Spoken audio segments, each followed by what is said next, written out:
Pledge allegiance, please. Pledge allegiance to the flag of the United States of America and to the republic for which it stands, one nation, under God, indivisible, with liberty and justice for all.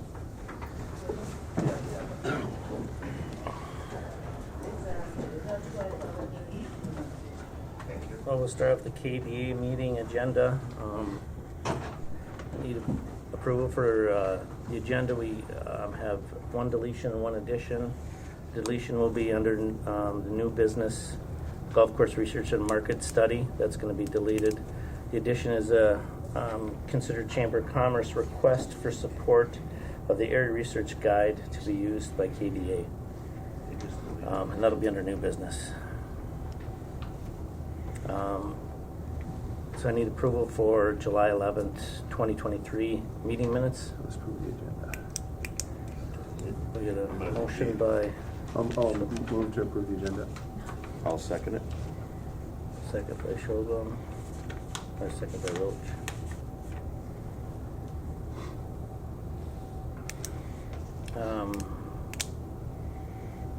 Any comments on that? No? Hearing none. All those in favor signify by saying aye. Aye. Aye. Opposed? Motion carries.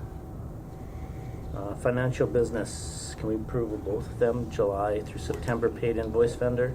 Let's approve the minutes. We just approved the agenda. Okay, the We'll minutes? approve the minutes, yeah. Okay. I'll move the minutes, Mr. Chair. Okay. Need a second for the minutes? I'll second.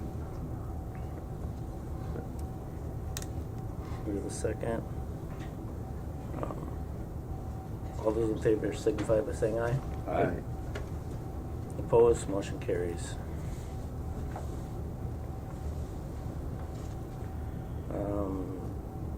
Need a motion for July through September paid invoice vendor report. I'll make the motion.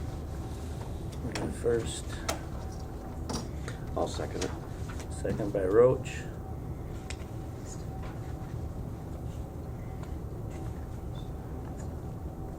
All those in favor signify by saying aye. Aye. Aye. Opposed? Motion carries. Approved January through September KDA accounting report. We have a motion for that. I'll make that motion. We got a motion by Roach, I'll second. second by McIntyre. All those in favor signify by saying aye. Aye. Aye. Motion carries.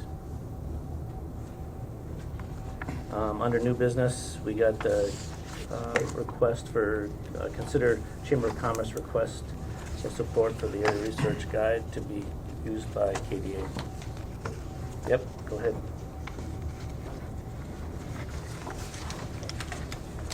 Excuse me. Thank you, commissioners, for letting me present from the area chamber for the area resource guide from the Chamber of Commerce. I'm Shannon Arnold, and I am the executive administrator for the Chamber of Commerce. And we are in a push to try and create an area resource guide for all of our particular area. This is essentially to have a very comprehensive guide that will include not only chamber members, but any and every business, resource, public, private resource that is in the community. I'd like to, there used to be a guide here that KDA and the chamber had put together back in 2013. I don't know if you guys remember seeing this at all. It does have, it doesn't have everything in there anymore. Some of it has changed out. But what we're trying to do with the chamber, of course, is we are funded basically by members, and then some events that we do, we don't get funding from the city anymore. And so we are having to look for different ways to also increase our revenues. And this is a much needed guide for the community, as well as it would help us be self-sustaining. And so between I and Sarah, who I think a lot of you probably recognize her marketing capabilities, we would be putting together this guide we'd be putting it out there to the public to provide us with whatever business, whether they're a lawnmower, a snow shoveler, a house cleaner, you name it. The profession that I am still a part of, the real estate world, we have oftentimes been at a loss as to who to direct our clients to, and even with people that are looking to relocate up here. It's very difficult to find an all-in-one source for folks. And we've had a number of requests from the hospital and from PCA for a particular relocation guide, so that businesses can actually, when they're trying to find workers to come in, and having that one source stop. Otherwise they're coming into the chamber and we don't have things on paper for them just to provide. So this would really help out our community a lot. It would also help with any economic development groups that are out trying to bring in outside sources for businesses, for again, employment, workforce issues. I would like to point out some of the other areas that are providing similar publications. We've got Bemidji, Olive Crow, Wayne County, New Ulm. These are just some that we've picked up. But these have not only businesses in them, but they also, depending on how we format, we're going to try and keep it as simple as possible to start out with. But we would also like to be able to highlight the area in general too, as incentive for folks who are thinking about relocating to the area to come in. Granted, we have a lot of issues that we need to try and address to get people to come in with housing and all that kind of stuff, but we can. It's a start. And so, if anybody is interested in looking specifically at what I'm referring to, we're estimating we need at least $20,000 to make this even get distributed for printing and labor costs. So with that, we are requesting $10,000 to go towards this publication. We do have a promise from the City of International Falls for $5,000. I am going to be going to Rainier City Council this evening and the Little Fork City Council as well to try and see if they would be interested in helping us out, including so that we can try and make this as much, as well as Cab Togama, because we get a lot of people coming in from the Cab Togama area asking for the same kind of information.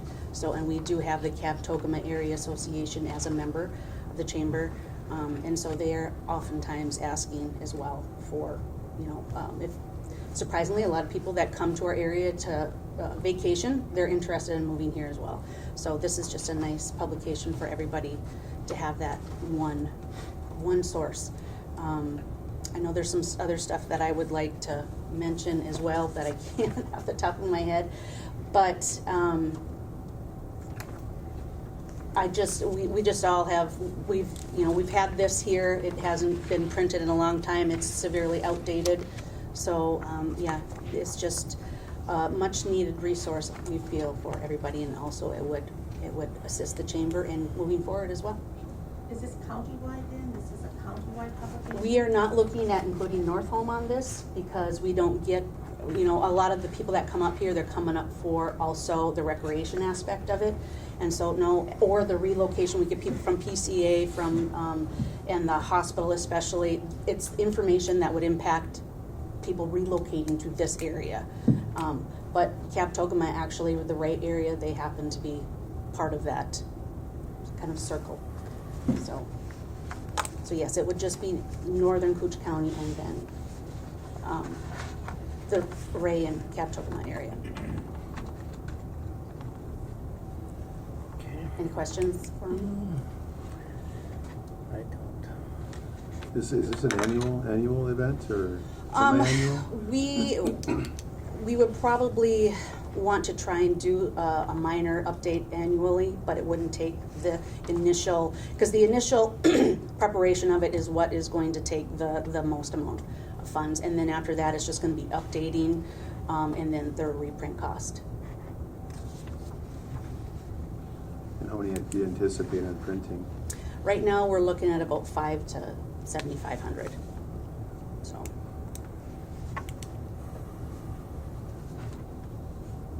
And again, it is a chamber publication, So the chamber, like I said, we want to include any business that wants to be included in this publication. And then our chamber members would, however, they'd be highlighted so that they are they understand that they are still a top priority for the chamber, because we don't want to upset our members, of course. But it's also a great way for us to potentially gain more members, because there will be ad space in there as well that businesses can take out, and then there would be a membership discount for the members. If this were to go forward, where would this funding be sent? And would this be funneled through KDA, or would this go directly to the chamber, or how would that work? I guess directly to the chamber, since we're writing the checks for the expenses of it.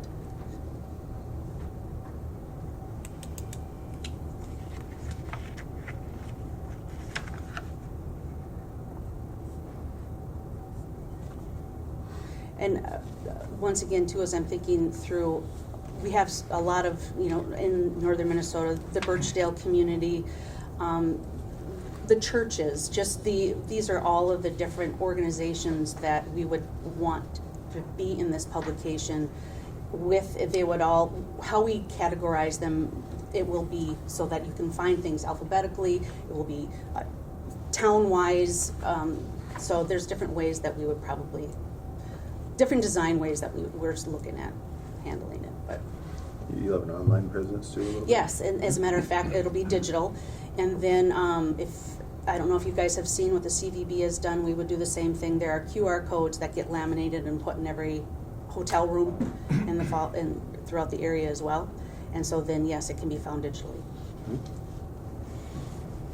But we have had lots of employers ask for this publication, and realtors all the time. So it is a much needed publication for the area. And without a yellow pages, it basically does act as a massive yellow page.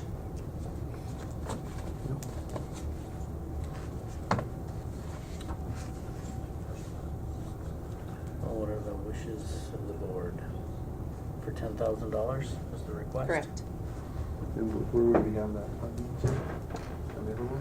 There's miscellaneous, and you got a balance sheet in your packet here, but there's a miscellaneous of $30,000 remaining in KDA for the year.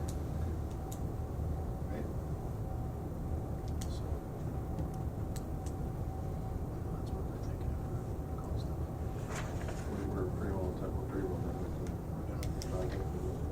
No, but this is.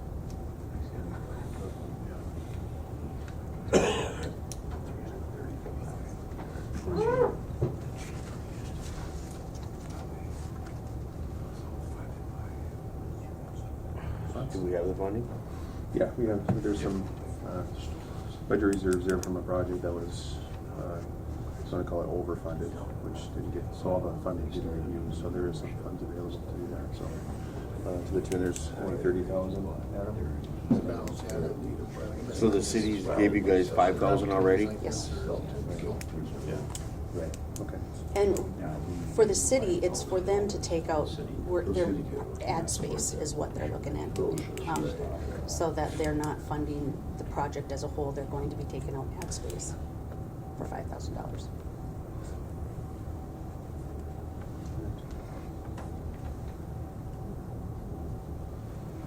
What do you think? Well, I think it'd be a great idea, especially if it's gonna be digitally available, and we haven't had anything for over 10 years. Yeah, you gotta keep it updated, I'm sure there's lots of stuff changing in 10 years. Changes yearly. For sure. Yeah, and it's in-house, they do have some remarkable capabilities Yep. to it. Very- Thank you. Very nice stuff. I would so move to approve, not to exceed $10,000 expenditure for the Chamber of Commerce support of the area resource guide that will be used by Kansas City and throughout Koochiching County. We get a first by Schoblum, I'll second second. by Roach. All those in favor signify by saying aye. Aye. Aye. Opposed, motion carries. Thank you. Thank you very much. Appreciate it. Keep you updated. We should see about like the hockey schedule and tournaments and all that. That might be a Mhm. good place for people to look. This gives us opportunity to start really brainstorming and feeling like it's gonna be real. So Okay. we thank you very, very All right. much. Forget to mention. Oh, yes, we are doing a lunch and learn, for, what is it, ESST, the Earned Sick and Safe time on October 25th. So we have a state coming up to train on that mandate that's going into effect January When is 1st. October 25th at noon at the American. And it affects every small business in the area. So, yeah, yes, every business. Yeah, no matter the size. So, thank you. Thank you. Thank you. Thanks. Is there any public comment Yeah, I'd like to speak. now or at the county board? No, here right now. Okay. If I can. Yep. So you had on your agenda the golf course research and market study. And so I took time out. I knew it was on the agenda, so I took time out to come here, and then I found out it's not going to be on here just recently. For me, my day's busy every day as counselor at large, and so when I take time out, it takes time away from other stuff that I'm doing. And I came here to speak on behalf of the golf course. Okay. I think it's the feasibility study is important, and I think the county is going in the right direction doing that. That's my own opinion. I mean, I've looked at it as a city councilor. It's something that this area needs, is that golf course, no question. You got scrambles being played there, making money for different things like the hospital. You got them there for Purple Pride, making money for the high school sports and stuff. You got college. The kids, you got golf teams, girls golf teams, and boys golf teams. It's a really important thing.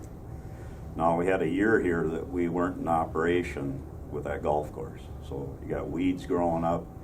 So I don't know, you're gonna have to take a look at it. But I think that because the golf course is out in the county, it's not in the city, I think even though we had been working on it, IFEDA, to try to figure out a way, that's International Falls Economic Development Authority, but it's in the county, it's not in the city.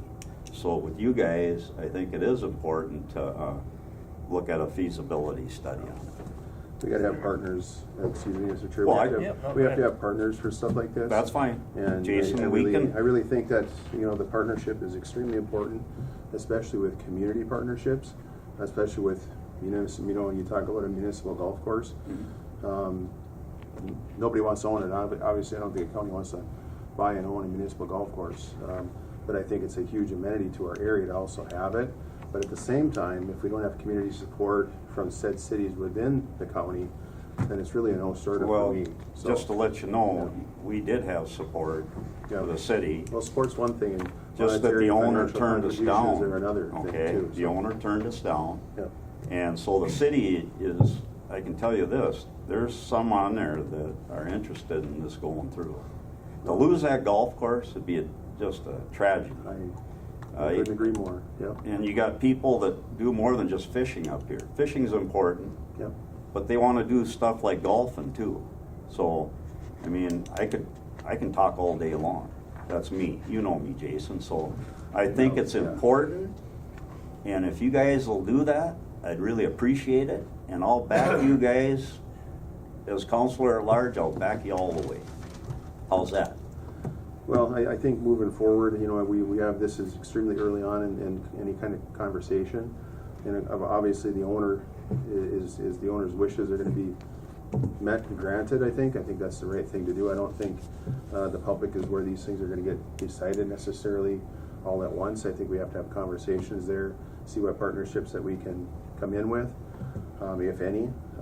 But the way the relationships have been in the past and in the current and moving into the future, it doesn't look good. I mean, it's kind of like a separation of sorts, to where the community collaboration for community types of things just doesn't seem to be there. Well, that's So, why you do a feasibility study. Well, and That's exactly what that word means, And the You feasibility study study it. was already done, and I've read it. And the feasibility of it being viable is not there financially at this point. So I think we could get there with some maybe some special type of things being done, but it really is going to have to be a community event. It can't be one person or two persons. It has to really be a kind of a collaboration of everyone, and understanding that this is important to our area, and then also people are going to have to understand that it may cost our taxpayers and our citizens a few dollars to get this thing up and running. Now I envision an initial investment from what I've seen on this study, but I don't envision that continuing forever. And that would be my goal, obviously, was to get a plan to where we can work our way out of any type of financial commitments other than to break even and maintain and so on and so forth. And I think that would be where I'd like to see it. So then from there you can get your promotion and your increased, attention to it and things like that, and kind of see where it goes from there. So what are your plans? You got a plan to do a feasibility study then? No. I think what we're going to do, we're kind of going off the feasibility study that was there before, financial feasibility. I think that gives us all the demographics, all the numbers. What it doesn't give us is the condition, and I think that we're going to go in a different direction for the condition, because we don't have to redo that whole feasibility study. That feasibility study has COLAs, it has age demographics, who's playing, who's not playing, things like this here, already built within that last study. So that the future study would be, if there is even one done, would be just the actual condition of the course, and what would it take for that to get up to grade. Now, I'm not any type of, the grass gets long, I mow it, but I know there's a lot more to it than that on a golf course, and there has to be special things done with special equipment and people that know what they're doing. So that would be a separate and aside type of thing. But again, for future discussion, if we get these partnerships in place and things like that. So I guess, without going too much further down the rabbit hole, if there was some consideration of a partnership with said city to where we can, form a coalition to kind of look into this together, I think that's a future maybe possibility. But it's going to be, kind of gently done, I think, and kind of try to do it the right way and try to get into doing it the right way so everybody's at peace with what's going on and things. Well, what I heard was you were going to do a feasibility study. That's why it was on the agenda, okay? Yep. And with that, then we're getting started. We're starting to move and not be sitting there and waiting and seeing what's going on. The sooner we get working on this, the better. Well, I would agree, but we already have a study, and the study is what the study says. It's not the financial part of things. The public's going to want to know that. That's so, especially if you're going to go into the coffers of a KDA or an EDA or something like that, to where you're okay, we're going to help fund this and whatever. Well, then that's kind of, those numbers are important. I think the other number that's going to be important is operations, obviously. What are the day-to-day operations throughout the course of the summer? And I think we have golf courses all over the northern part of the state. I know there's probably 3 municipals that I can think of right now that would probably offer up that information. Virginia is an excellent one. Yes. I golfed Roseville, on that when I Virginia. was in high school. Yeah. It's And a there's- municipal course. Yeah. It's been around forever. Yeah, Nice course, well yeah. kept up. Yeah, and they have an IRRB down there too. So. The but- city gets lots of benefits from Yeah. having a golf course also. Yeah. Well, Hey, Why couldn't the city annex their property, then it becomes part of the city? And then maybe they can, Well, that's there's always future discussions of how that works, but that's obviously up to said city. has anyone from the city or the county talked to Jordan and see if he has an interest in selling it, we're done, right? I would say so. Yeah, it's his property. That would be my first feasibility, find out if he wants to sell it and how much he wants. well, I can tell you this, it's for sale. How much? Do you know how much? Well, no, Yeah, see, that's not officially. But we're really, really early. We're way ahead of any of those types of conversations. The conversations I've had so far have been with the people that you see in here, Mr. Haller, that did the study 7 years ago. I looked at that study, read it. We were going to update that very same study for the 17,000, whatever it was. However, we don't know that that's the best use of these funds at this time. Obviously, because of, we need to have future conversations on the partnerships and things like this here. It doesn't make sense to get involved in something that we can't support as a county either. So, it just doesn't work for said county, because it does benefit the city. The city has hotels, motels, restaurants, food places that are going to benefit from that as well, I feel. Yes, it is in the county, but it doesn't have water, doesn't have sewer. There's lots of things that, so there's opportunities, let's say. I won't call them detriments, I'll call them opportunities. And, future opportunities for being able to kind of move forward and kind of get a plan to move forward and continue to move forward. I agree with Mike. I think moving is important. I sit and looking at it doesn't really do anything. The golf course So- is falling apart as you speak. Exactly. You can't sit on it. You gotta be moving. Yep. I've watched these things go, different things, and if you're just sitting and not doing nothing, Yeah. that's what's gonna happen. You're gonna have, Do we have to get like a kind of a proclamation from the citizenry that wants it, or a group of signatures? I don't know. I don't really think that would be a good idea, to be Okay. honest with you. So why, I Jason, why? I just don't think it'd be a good idea to do that. So I think it's not the citizens' property, it's the owner's property. Well, I Through mean, and through. to show you guys to get an interest in Front to back. buying it. I'm No, not trying to push I toward. think the owner understands that there's interest there. Believe me, I think so. Just from some of the conversations I've had, I know that there's interest in the community. I know he knows there's interest throughout the community. But also at the same time, the community continuing to push and push and push in the wrong direction doesn't work.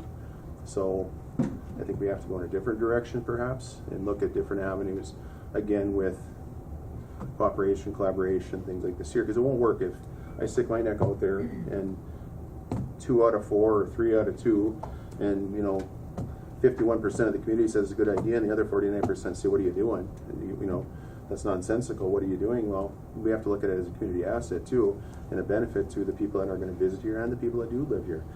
People retire here in the summer just to do stuff here in the summer too sometimes, and they build themselves a house or buy a house, and they stay here for literally 3 months. They get here after the snow's gone, and they leave before the snow gets here, and they don't want to see snow.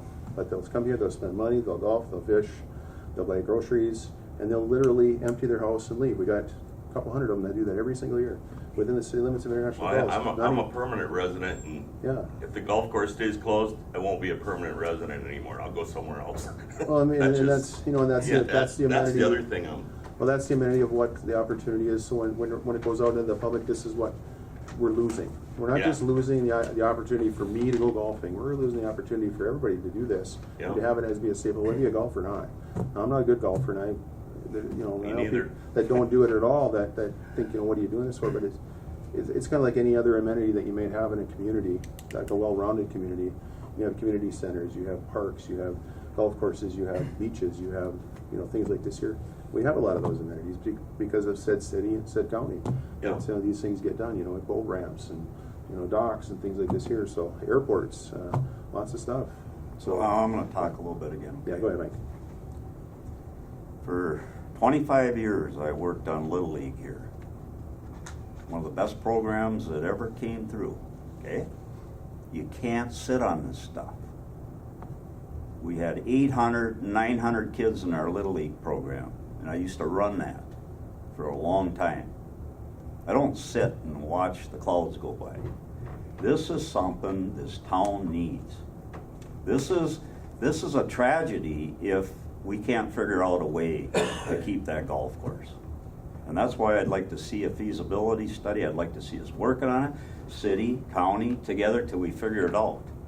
The longer we sit on this, Well, I can see if I can get you the feasibility study from like 7 years ago, if that would work for you. I'll see if I can get permission from the owners of that study to provide it to yourself, just so you can look through it and read it. And it's okay, very informational. that's a start. And I know it's outdated. However, the numbers are the numbers.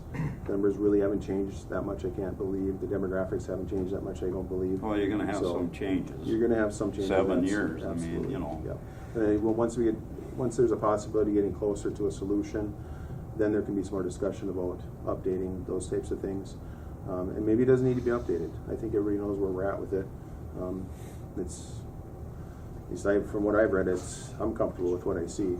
It would be good to find out what it costs to bring the golf course back to operating.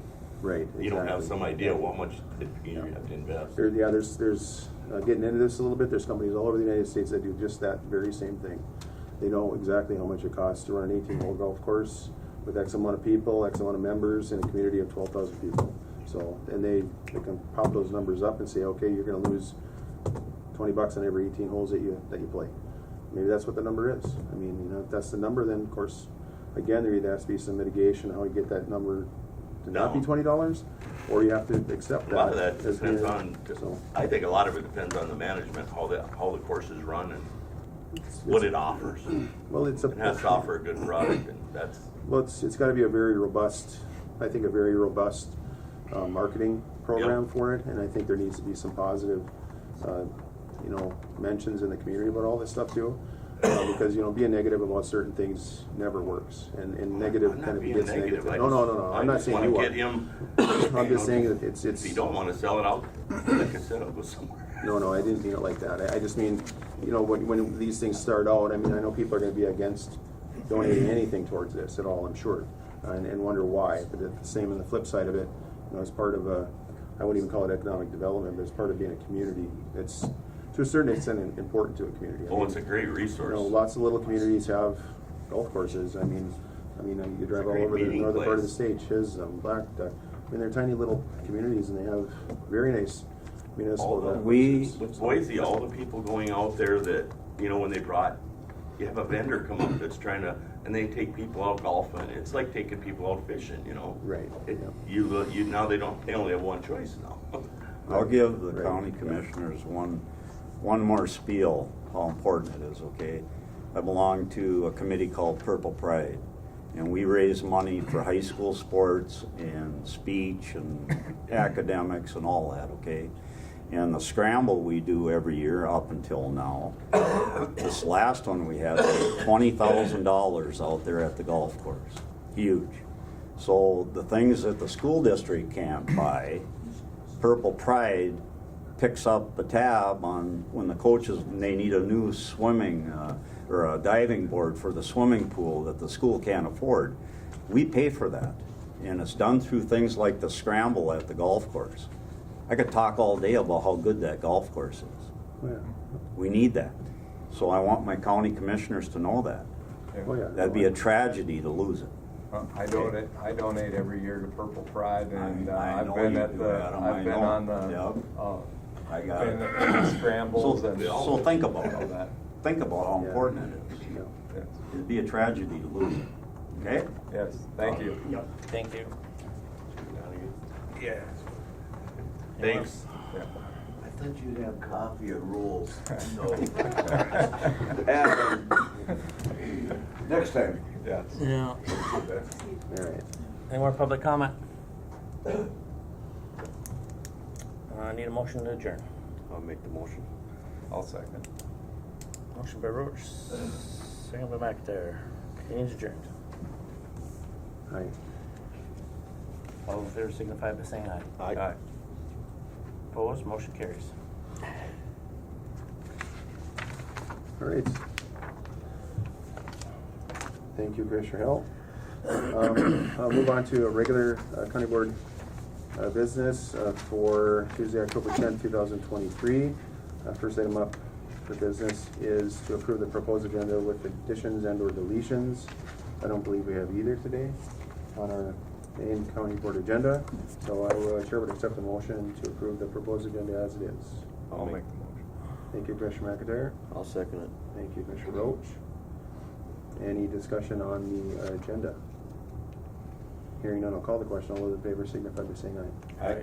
Aye, opposed, and motion carries.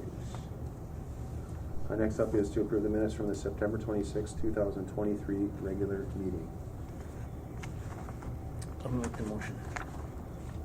Thank you, Commissioner Howell. I'll second it. Thank you, Commissioner Roach. Any discussion on the minutes? Minutes look good. Hearing no discussion, I'll call the question. All those in favor signify by saying aye. Aye. Aye. Opposed? And motion carries. Next up is financial business.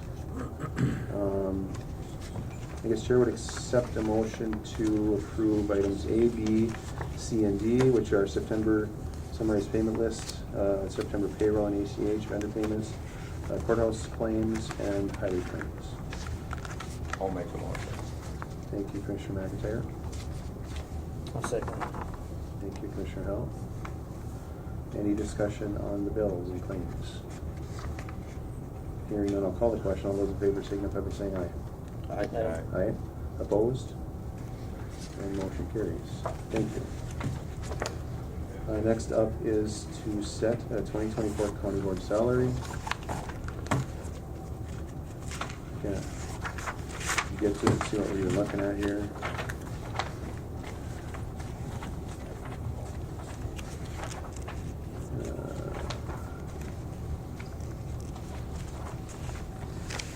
So administration recommends applying 2% or 2.5% cost of living adjustment to the current county board salary for 2024 with no change in per diem rate, and approve the 2024 reimbursement expense policy.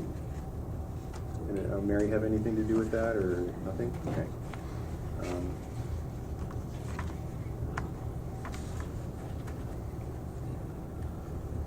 So the 2024 proposed salary would be $16,548.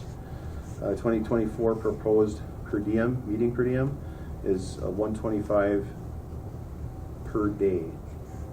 So that means if there's 10 meetings, you get $125. If you have 3 meetings, you get $125. You have 1 meeting, you get $125. So, and that's been kind of the same for quite a long time. The only increases that we've had have been a little bit of an increase to kind of follow the hourly and the rest of the county on where they're going with the salary with the 2.5s and things like that. Just the COLA adjustments is what we have done in the past, but it's up to the wishes of the board. Go ahead. I'll make a motion to follow the 2.5 COLA. And would you include no change in the per diem rate and approve the 2024 reimbursement expense? Yes, exactly. Okay, thank you, Commissioner Roach. As written. I'll second. Go ahead. I'll second. Thank you, Commissioner McIntyre. Any discussion? It's a couple, $300 a year is what it works out to be Different, yeah. for this year. So it truly is. I won't speak to it too because I don't want to sound cheesy, but it really is rewarding when you get to see some of these things happen and some things change. So it really isn't necessarily about the money for me. It's more about actually seeing some of the good and benefit that you get to be a part of. So, Get done. yeah, absolutely. Any other discussion? Hearing none, I'll call the question. All those in favor signify by saying aye. Aye. Aye. Opposed? And motion carries. Thank you. Next up is human resource business. Hi, Mary. Good morning.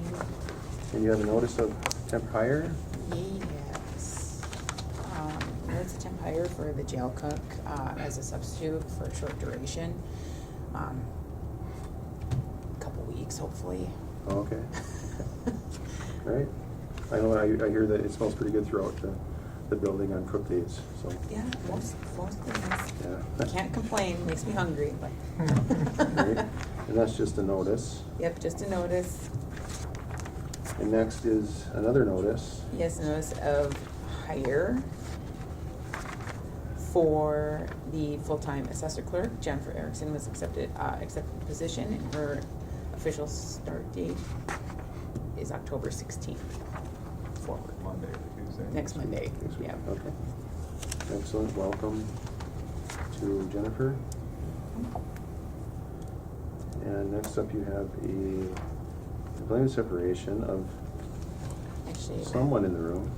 it's actually the request to approve the retirement of the interim Okay. administration director, Betsy Zarin, effective October 30th of this year. I think some people are gonna have something to say about that. I deny it. She's got to stay. Yeah. As long as we can call her back in on Oh, occasion. yeah. You have supporters here, Betsy. Thank you.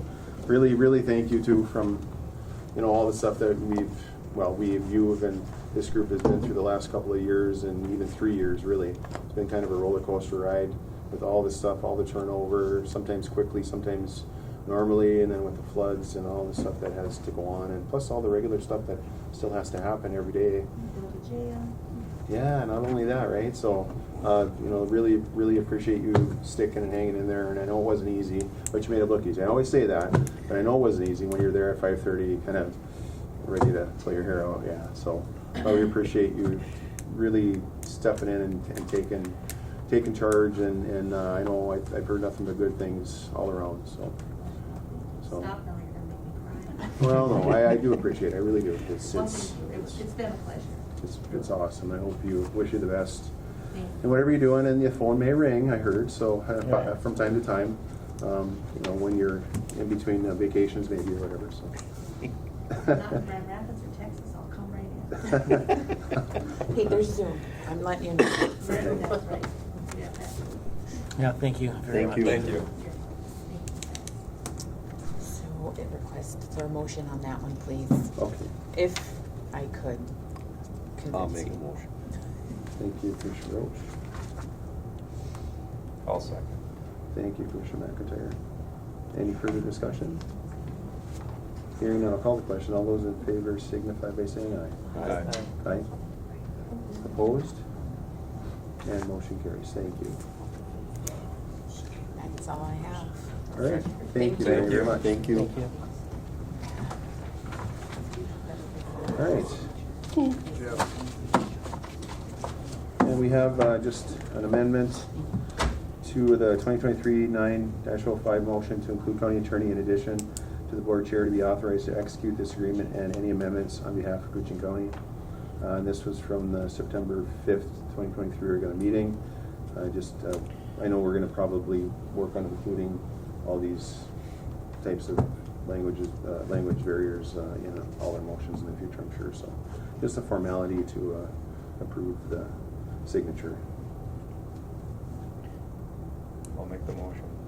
to include a county attorney, excuse me. Yes. Okay, yes. All right, thank you. I'll second it. Thank you, Commissioner McIntyre. Thank you, Commissioner Roach. Any discussion? Hearing none, I'll call the question. All those in favor signify by saying aye. Aye. Aye, opposed? And motion carries. Thank you.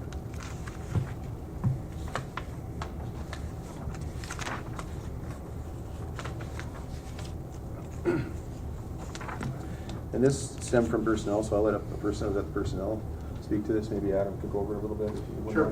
mind. I know there was a request to increase the different county boards per diem, or chair per diem, per meeting. It hasn't been adjusted, in my understanding, for many years. And so there was some discussion, and I see I typed it differently in the body and in the recommended motion. I know there was some talk, it's currently $40 per meeting, per diem, and $45 for the chair.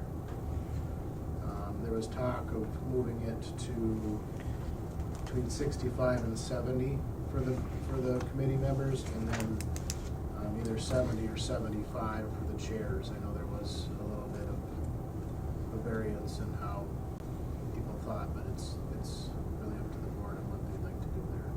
And then to update the citizen committee expense policy that guides us in paying that out. So, and there was a minor change that the IRS rate, we reimburse mileage based on the IRS rate, not to be set by the county auditor, which is what policy says. So just some cleanup there, So housekeeping. GSA language and stuff. Yeah. Within these policies. Correct. Yeah.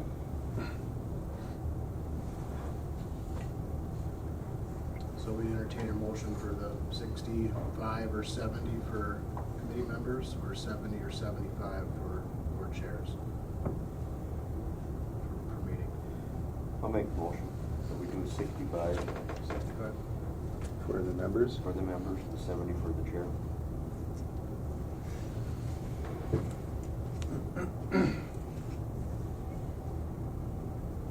We have a motion on the floor as a $65, increasing to $65 for members of citizen committees and $70 for chairs of those citizen committees.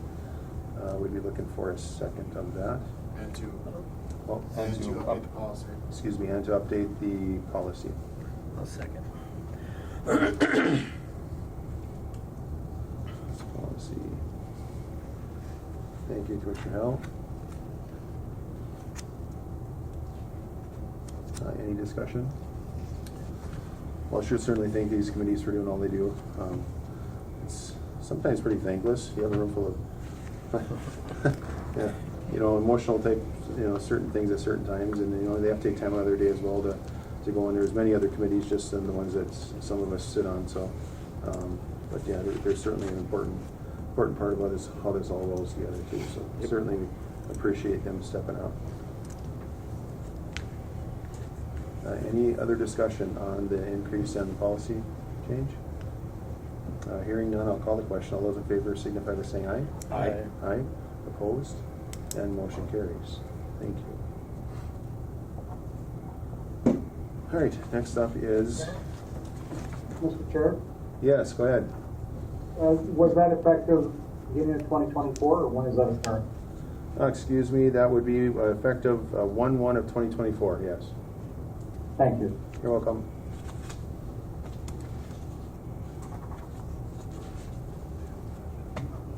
Next up is into school update.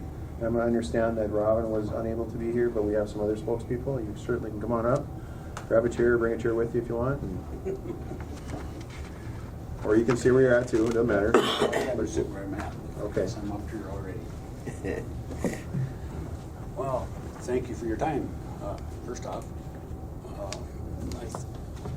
I can't give you much. You have more of an update than I do about the end of school. It's kind of hanging on in the air right now. Is that right? With the It is, yes. Some of the latest emails that we've exchanged with Amy and the MDE is the financial side of things, and then we've gotten into a little bit of the redistricting language and what that entails, what it doesn't entail, as well as we've gotten into a little bit of the financial side of things with the current operating levy and the emergency levy, I'll call it, for lack of I can't remember what the term was, and the commitment of the whole district for that. It was voted on as a district, it was passed as a district, and the district itself is responsible for it. And it's not a pretty situation because, quite honestly, some of the funds are not going to be seen and expended at the into schoolhouse. So therefore, you're technically in the area, but obviously the area that covers the district is in the area that's going to have to help pay for the other improvements at another schoolhouse, which I know how y'all feel about that. I feel the same way, to be honest. I think if there were anything that's, you could snap my fingers and it would be done different, would be great. However, the debt follows. Doesn't matter where you go, what you do, at least from what I've read, and I'm not, like I say, I'm not a licensed professional legal opinion or anything like that. Some of the things that we received from the MDE kind of state that once the debt's incurred, the debt is follows. Whether you split the line north to south, go to a different district, create a new district, that debt still stays in that area, from my understanding. Almost no matter what you do without an act of the legislature or some other special legislative act, which I don't know is very common, at least from what I've read.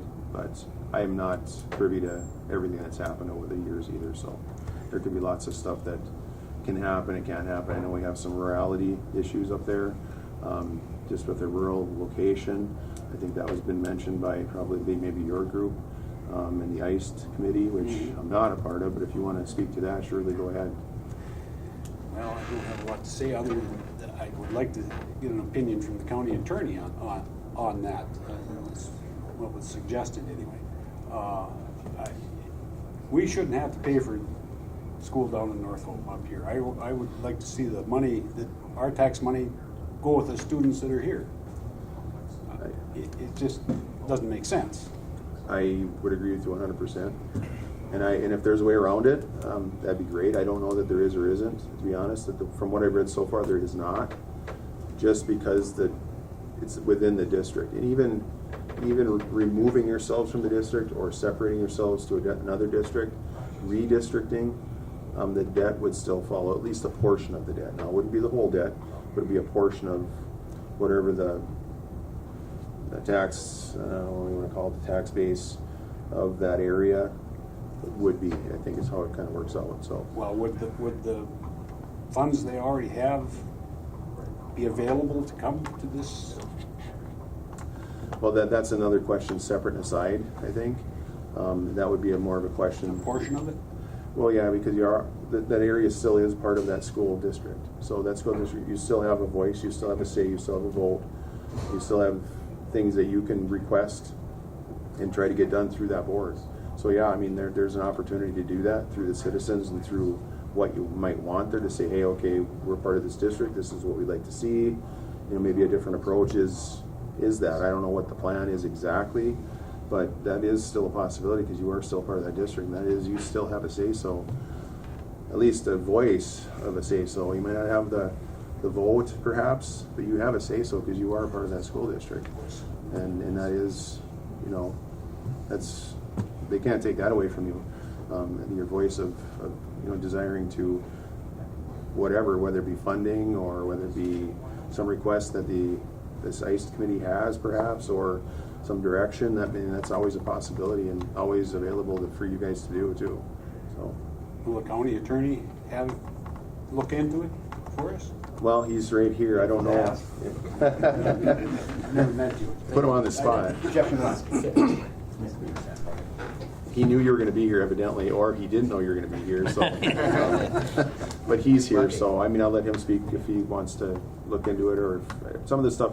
Like I say, I've read it, but that doesn't mean I don't have the legalese eyes to decipher every nook and cranny of some of these things. Like Jeff may have a better look at it. So I mean, that's not part of my day to day. If it comes across my desk for a legal opinion, I will absolutely dig into it and see what I can find for you. Appreciate it. My understanding was that bond was not passed by the last voters.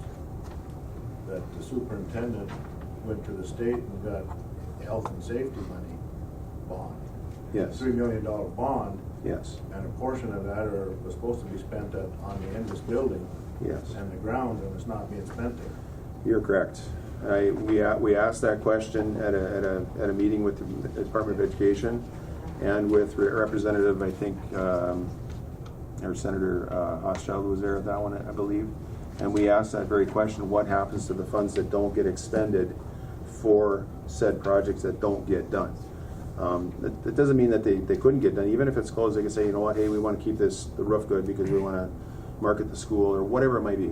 Or the sanitary sewer. Say there's a plan or a thought in the future, you have the bond money to do it, why not fix it, a couple $100,000, whatever it is. From my understanding, that whatever funds don't get expended would be returned. So if there's $3 million in funds that are requested and made available for the district for the 2 schoolhouses, and one schoolhouse gets a roof, heating system, and a sanitary sewer, then whatever's left over of that safety bond money, that non-referendum, non-voted referendum money, would then be returned back to the state. So that's what I got out of that. But I don't know what the cost is and what they're planning to do. I think we've read it a couple of times. I think it was very similar. I think of heating, cooling, and then like HVAC stuff at both schools, really. And then I think sanitary sewer on the one. And I think the roof. Did the roof get done at Indus already once? I believe it did. I think the roof was done a couple of years ago. So I mean, that's okay, but still, I think the sanitary sewer is up in 2025, is it? And then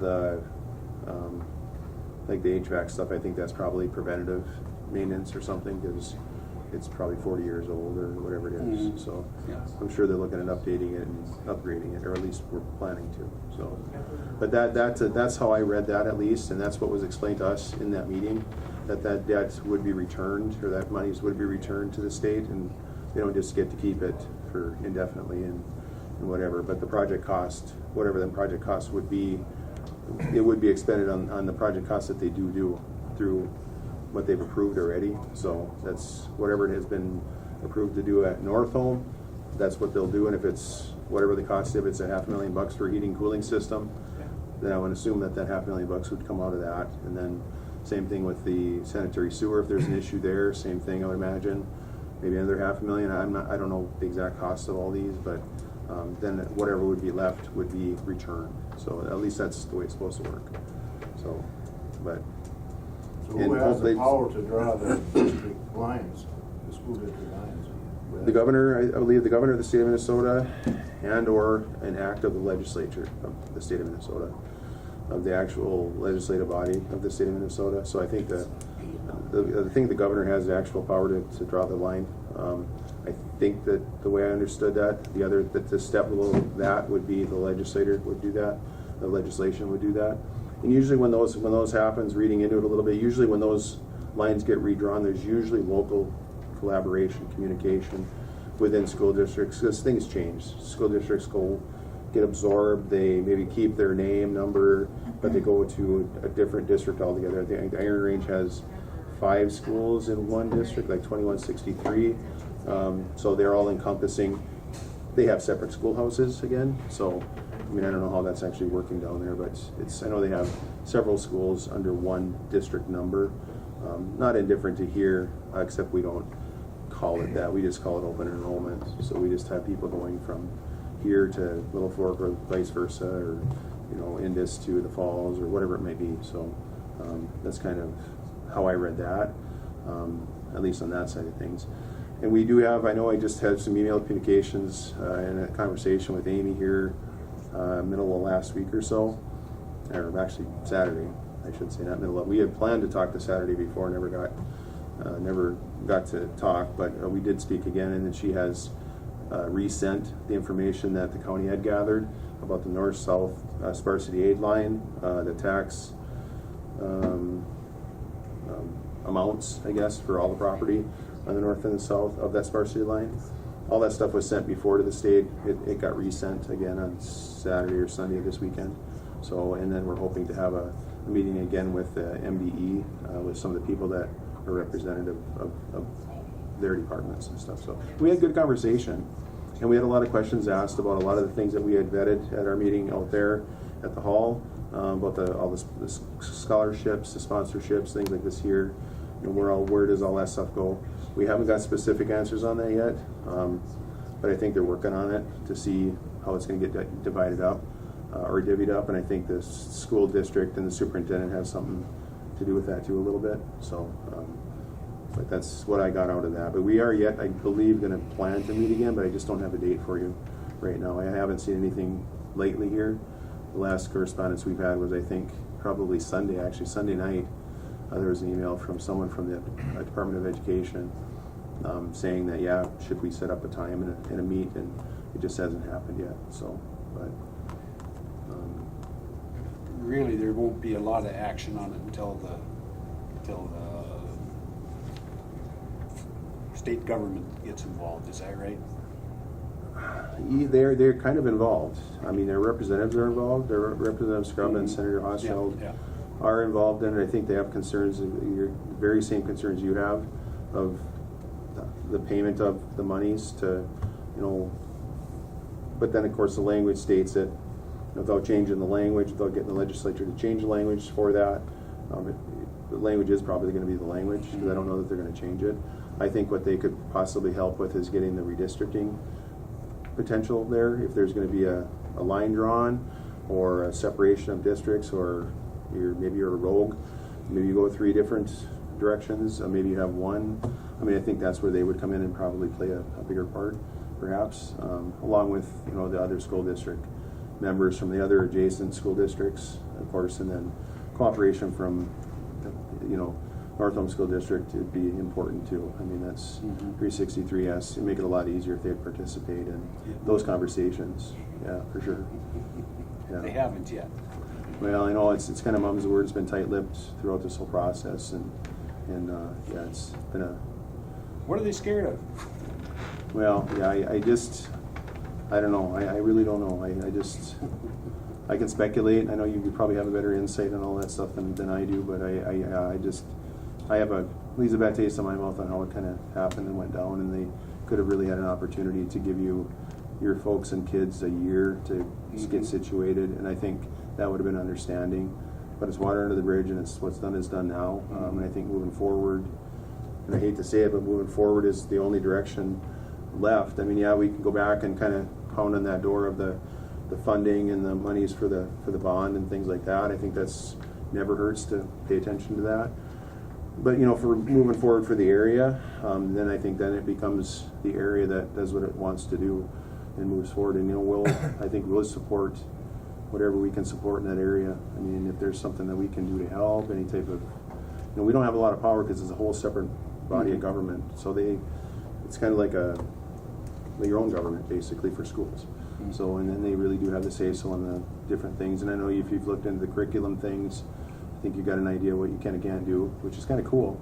That you have that power under that wing of a district. I think that's great because then you can kind of tailor what you would like to see happen too. I think that's not a bad thing sometimes. So, but Thank you for your time.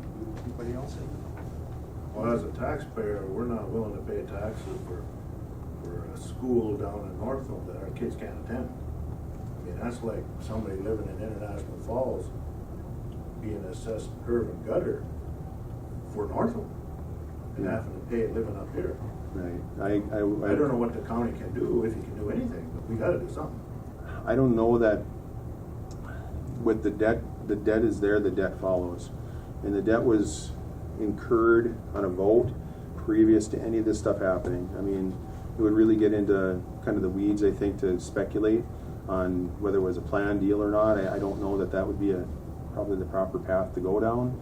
But I really think that from the language that I'm seeing right now and from what I've read, and obviously a county attorney would look at it too and see if I'm right or wrong, or more specifically, but the debt would follow the whole district, the district-wide. Now, I agree with you 100%. If I lived in Indus, I would probably not send my children to Northville. It's just too far for them to sit on a bus, and it's an hour at least one way to get there, and an hour one way to get home. So, Well, if the debt follows, then the assets, the bank balance should follow the same way. it does through the district, sure, it would. But then again, it's all one district, so it's still part of that district. Well, it should and just- I hear what you're saying. I get you. So I like the request for funding, that never hurts. Like, say if you have a thought or a plan and you're part of that district, might not be a bad idea to bang on that door to say, hey, you did this, we want to do this, can you help us? And then you get that going on one to a certain extent. Then you can say, hey, Minnesota Department of Education, we want to do this, and they're not even opening the door for us. And this is what they did before. What do we do here? So you have opportunities there for a little bit of leverage, I think. Just to maybe open a different door, perhaps. So, but that's always. But the financial thing, I've thought about this a lot, and I don't agree with it at all either. If there's a way that it could be remedied, I just don't know that there is on the state side of things, and certainly not at the county. I mean, you could not pay that portion of the tax, and I don't know how that would work. It would just probably run up the ladder to next year's taxes or something. I don't know how it would work necessarily, but or a penalty or whatever would work. I don't want to talk about it a lot. A protest would certainly get some attention and some movement, but I think if we can, there might be some other things we can look at prior to doing that. Maybe I know taxes are due when May, and we have a little time, so Yeah. we have a little time to figure a few things out. Maybe you get to that point, and if you got to do what you got to do, well, then you got to do what you got to do, and make a statement, and make a point, and cross that bridge when we get there. So it's certainly always an option and stuff, and you certainly would get publicity and kind of make a statement too, for sure. So, but of course, I'm not recommending you do that. Sure. Can I get your name, sir? Kit Hasbarger. Kit, and then your name, sir? Albert. Albert? Albert Hasbury. Okay, thank you. And then, Wes, Mark, And we're all Kyra. from the same okay, area. just so I have the minutes correct. Thank you. Thank you. Thank you very much. Was there a specific legal opinion request? I think so. I think we could look into what's specifically would you like the county attorney to kind of look into a little bit, some of the language for the repayment of the bond, or is All of the above. okay. Definitely the repayment of the bond, but also the bank balance. What did they say they have in with the bond plus the cash on hand? That should be split the same way then. Right. I agree with you. Right. If I may, I think that I know a lot of the concern that I've heard too from someone was that the kids have done fundraising since 6th grade for the senior classes and whatnot, and they're not able to utilize any of those funding, that funding right now. And they've asked for it, and they're not allowing any of it. So I think that is a big concern for many as well. Well, we'll definitely raise that question again when we meet. When we get a chance to meet, we'll raise that question with the MDE people, because that was one of the questions that we had to them initially, and we had very specifically all the different foundations and all the different donations from all the different partnerships and owners and things like this and businesses out there. So scholarships, Especially. yeah, absolutely. And we had that. Did ask those questions, and we have yet to get an answer. I think we got a little bit of an answer from the superintendent, and I think the answer just kind of reflected back to the recommendation of the MDE. But I don't think we've had anything solid come out of there yet. So, but when I'll certainly re-ask it when we meet with them again and see what they come up with. I know it's an unanswered question. I don't recall hearing an answer of it yet, or for it yet. So, but we'll certainly ask it again. Thank you. So, is that fair? Okay. Thank you very much. Thank you, guys. Thank you, Albert. Can I ask one thing that's not on the agenda, or is that allowed? Certainly, we'll let you do that. You're mowing of road ditches. Who's in charge of that, or who determines that? I think that probably goes. I think there's a combination of a couple places it goes through, and I'm not going to speak specifically. I think highway does some of that, highway engineering, and I think that probably lands in forest. Nathan might do a little bit of that, but I think that's more of a contracted type of thing. I think for him. And then it's on special types of roads too, I believe. But I don't want to speak too far into it, because I recall hearing about it. I just don't recall exactly what I was told. And but probably all we get done is one swipe along the road, and right. I would probably fine out in the woods or most of the roads, but right where there's agricultural land, it'd be nice if they'd mow all the ditch, so there's not thistles and weeds blowing over out into the field and stuff. Right. You know, I don't know if that's a financial issue or what, but. Well, I know did they spray out in your area? No. They did not. I think they were cutting and spraying around certain areas of the county. I don't know exactly where they went. I know that last year they kind of missed a lot of that spraying and cutting because of the flood, because they were tied up over at Cary Park and all over, so they didn't have time to. I don't think they had any spraying done last year, so they fell a year behind. But this year I know they were out spraying, but I don't know exactly where they went. Trent Nicholson would be the person to talk to about the spraying and the cutting, because I know he has probably some say so in where that is. I think probably also the person from Big Falls there, the highway. Pritchard. Yeah, Wally would also probably have an idea. If you know Wally Pritchard, he'd probably an idea, I'm sure, where they went, what they did, and what they're planning to do. That's who we talked to. I talked to Trent and Wally were here, and that's what they were talking about. They lost a year, and they were trying to catch up and things like that here, because people were mentioning the same thing. I think one of the weeds that stuff, that yellow stuff that gets all over you and burns you. Parsnip. Well, parsnip. Parsnip. We're still dealing with that after the yeah. state highway improvements. Yeah. And most of it's on a private aspect, because the state has just kind of washed their hands of the thing. You can't get them to use any chemicals, because the tree huggers and the wildflower people are all against that. So let the weeds grow up and kill all the wildflowers. Yeah, I know. I know that was some of the discussion of what they were spraying for, I think, in the ditches and stuff, at least where I heard. And I actually did hear a couple of people that they went by their house. Yeah, and sprayed. this area has it really, really bad, but right. Yeah. we have it out in our area too. I would pass the buck to Trent, and he'd probably be able to tell you right where they've been, where they're planning to go at least, and then what they're planning to do and spray for. So that would be the first step, I think, and then he'll get you all the information on some of those other roads that I talked about. So I think Nathan has a little bit to do with it, but not a lot. So I think that would be a good start. Though would be the highway engineer. So I know Lake and Woods County makes this county look. I mean, it's just they keep their roads mowed, and they just hire a guy that's all he does all summer long. Yeah. And he keeps the weeds knocked down. Yeah. I mean, I probably don't matter out in the woods, but where there's agricultural land, it's very important. It does matter. Yeah. And don't wait till they go to seed. You gotta get mowing right away. Yeah. I mentioned those thoughts and ideas. You know, if there's a way that we can work with them to, you know, get some type of a plan that's a little bit better, that's certainly I've heard a lot of, I shouldn't say a lot, I just heard a lot about it the last 2 or 3 years, honestly. I've gotten lots of emails from different people where it spreads from the ditch to the fields to the, then it runs across the field and then kind of wrecks the field, you might say, and might not even be the person who's calling about its field, but it's encroaching on their field again, and like you say, it's just spreading the further it weeds goes. don't care.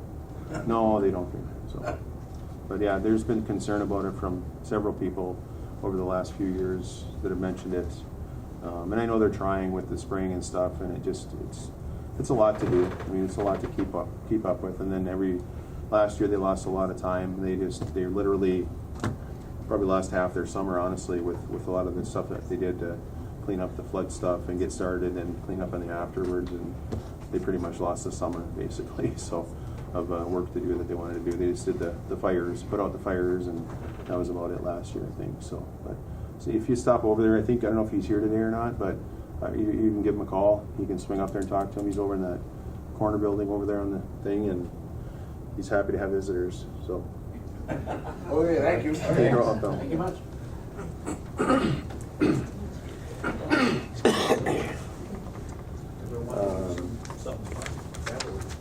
Thanks for hanging out. Always looking for somebody. You have to approve amending administration 5-year copier lease. Yeah, admin just requested when their new machine was delivered, they determined they needed a larger paper tray. There's an additional $15 per month cost, and they can just amend the lease. We don't need to do a new lease. Well, perfect. Will we have to approve that additional $15? Yeah, just approve the amending the lease Okay. for $15 a month. All right, so wishes of the board. I'll make a motion. Thank I'll you. second.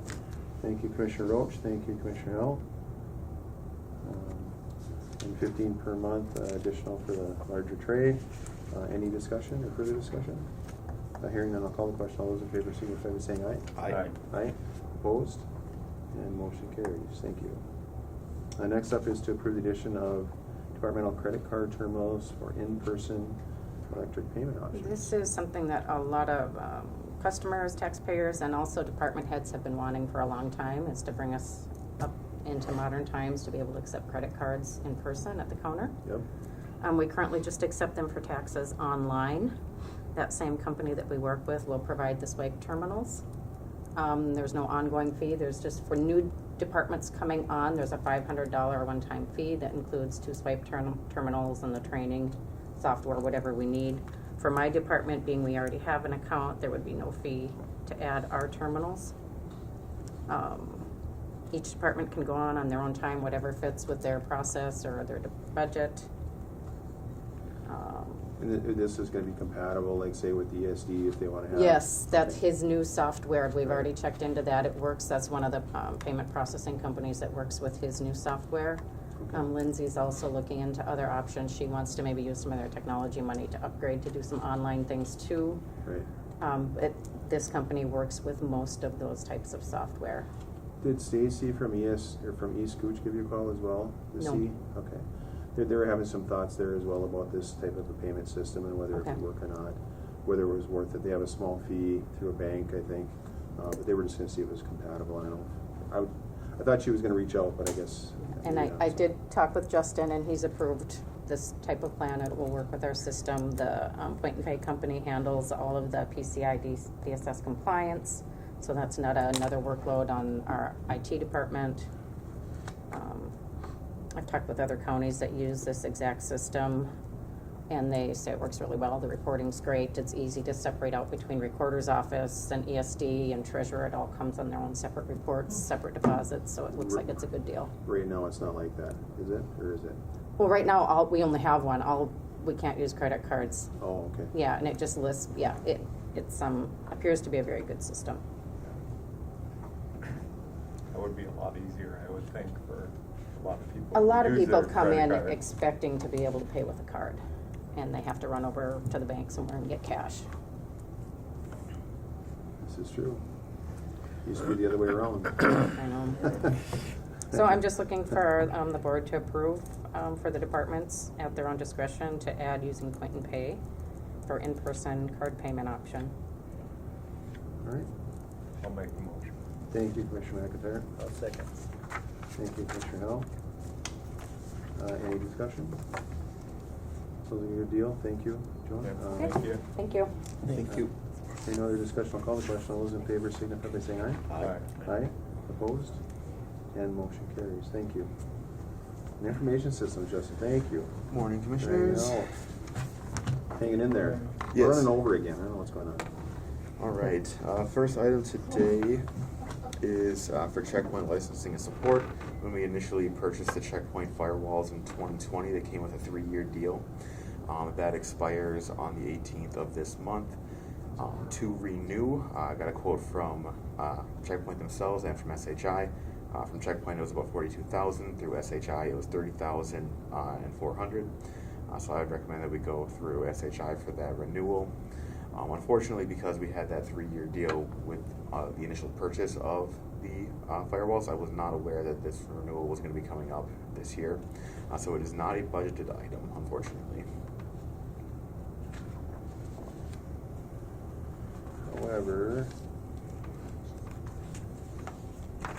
this is so this 30,000, is that a 1-year deal then? Yep, that'll be for 1 year, and then I did add that item to the 2024 budget that we'll discuss later today. Okay. And then the 42 is also a 1 year? The 42 would also be 1 year, yes. Okay, all right.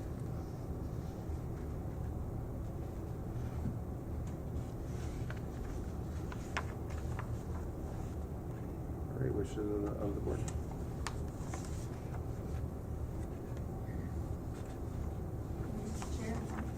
Is there money in your budget to cover some of this, Justin?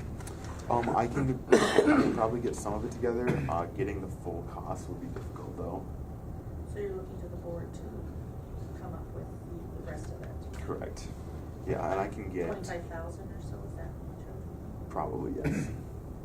How much was that? About 25,000. And I can do a deeper dig to see exactly what I can provide. Getting closer to the end of the year, it is a bit more accurate to what remains in all the different accounts. So I can get those numbers to you as well if you want to do it that way. Working with Checkpoint, they did also say on the 18th of the month, it's not like they're just going to drop us dead in the water. There is a grace period for us to figure out the finances to get that bridge or that gap bridged. We have some admin contingency funds that we can look into. We have some left. A little bit? Fine, contingency. I don't know how much how we're sitting in there, but I don't have the exact number, but I think it's around 75,000. okay. I'll have to keep that in mind for funding and wherever you land. Justin, with the more accurate number, if you come up with that, we can possibly go through admin contingency. So I guess I would accept the motion to let's see here, approve the Checkpoint 1-year lease and support renewal for the 30,392. Is that correct? Correct. I'll make that motion. Thank you, Commissioner Roach. I'll second. Thank you. And then for funding it would be within the departmental budget and or through contingency, admin contingency for the remainder of whatever the fund might be. So just note that in your motion. Any discussion on the motion? Hearing none, I'll call the question. All those in favor signify by saying aye. Aye. Aye. Opposed? The motion carries. Thank you. Informational update. All right. You got some more for us? This is Yes. this is a big project, right? Yes, the second one, the HP legacy IP issue and update. We've been working on the scoping and planning for that IP migration. We got the new IP addresses from the state of Minnesota in the end of May, early June, and we've been making plans to do that migration. We've been working closely with VC3 on this, as we just don't have the manpower to do it myself, just me and Philip. So we've been working closely with them to scope out the project and try to get a plan put together. I did actually get an email from them this morning with the estimated hours being a total of 116 hours for the project. How that's going to be divided between what we have here for staff and between VC3 hasn't been decided yet, but that's about the estimate for the total hours of work. If we were to go through VC3 only to do all that work, it would be about $20,000. We'll try to do as much of it as we can in-house, but we are going to need some help. So no, solid numbers yet. I'll have to meet with VC3. I meet with them on Thursday, and I'm sure we'll talk about this at length to figure out who's going to take what responsibilities for what systems and who's going to make the updates when. So more planning to come and more concrete numbers, but that's just the preliminary information that I gathered from them. The deadline to get this completed is the end of the year. HP expects to be able to have the legacy IPs back at the end of the year, ending the 29-year period from which we've had them. And this is a mandatory type of situation too? Yep. There's no way around and no option. The state of Minnesota had the option to lease the IP addresses for $1 million for 1 year, or the option to outright purchase the IP addresses for $5 million, but the state decided to get different IP addresses assigned to all of the counties, and they had to make that change. So we're one of many in the state of Minnesota that are going through this. Right. Yeah, it's one of those things. So you're gonna figure out how many hours Yep. each of you Exactly. put in? Yep. Yeah. That'll probably be on Thursday that we get some more of those fine details ironed out, and then I'll come back to the board with a more formal request for funding for the project. Do you get some help from the state with this or no? They have been helping. They help set up. So we have the state router that's in the network closet. They help the programming and things for that, because the Mnet that we use, their fiber network is our primary network. So they help set us up with access and being able to use that. As far as helping with our systems that we have here, they have not offered much in terms of help for that. Okay. All right. Good to know.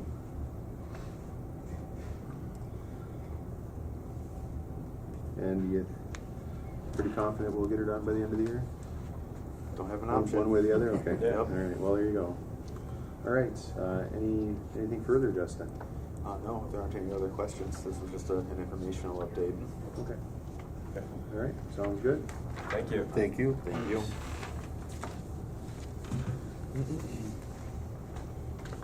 All right. At this time, I think we are at the public comment portion of our meeting. Is there anyone in person or online for public comment?